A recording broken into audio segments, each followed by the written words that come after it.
বাজার থেকে মাছ কেটে নিয়ে এলে সে এক তাড়না হয়, না আঁশ ঠিক করে ছাড়ায়, না পাখনা পোকনা ঠিক করে কাটে, আবার সেই বটিতে ফেলে সেই পাখনা ছাড়াও আঁশ ছাড়াও, এই করতে করতে দেরি হয়ে যায়। তো যাই হোক, সব কিছু করে নিয়েছি, এবারে ভালো করে নুন হলুদ মাখিয়ে নিচ্ছি।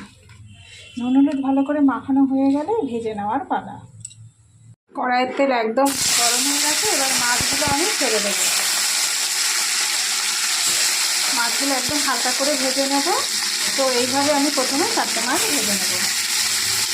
মাছ ভাজা হতে থাকুক, এদিকে একটা মশলা করে নিই। দেখুন মশলাতে কি নিয়েছি, নুন, ঝাল লঙ্কার গুঁড়ো, হলুদ, জিরের গুঁড়ো সব 1 চামচ করে, আর 4টে চেরা কাঁচা লঙ্কা নিয়ে এটাকে আমি জল দিয়ে ভালো করে গুলে নেব।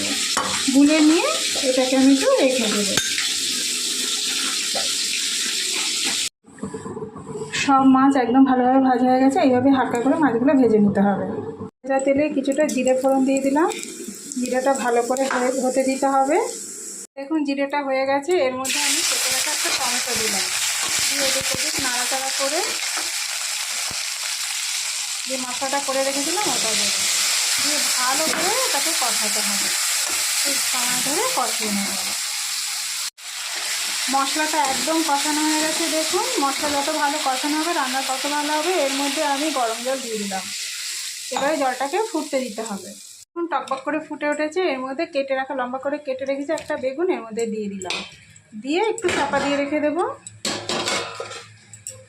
5 মিনিটের জন্য একটু চাপা দিয়ে রেখে দেবো।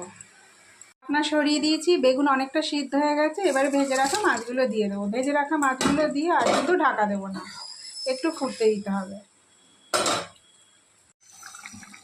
তো দেখুন একদম হয়ে গেছে বেগুন দিয়ে আমার গুরজালি মাছের ঝোল। দারুণ খেতে লাগে গরম গরম ভাতে, ও শেষে আমি একটু ধনেপাতা দিয়ে গ্যাস অফ করে দেবো। একদম রেডি। তো বন্ধুরা করে নিলাম বেগুন দিয়ে গুরজালি মাছের তেল ঝোল। একদিন এভাবে করে দেখবেন, আশা করি আপনাদের খুব ভালো লাগবে। তো চলুন এবার গরম গরম ভাতে এটা খাওয়া যাক।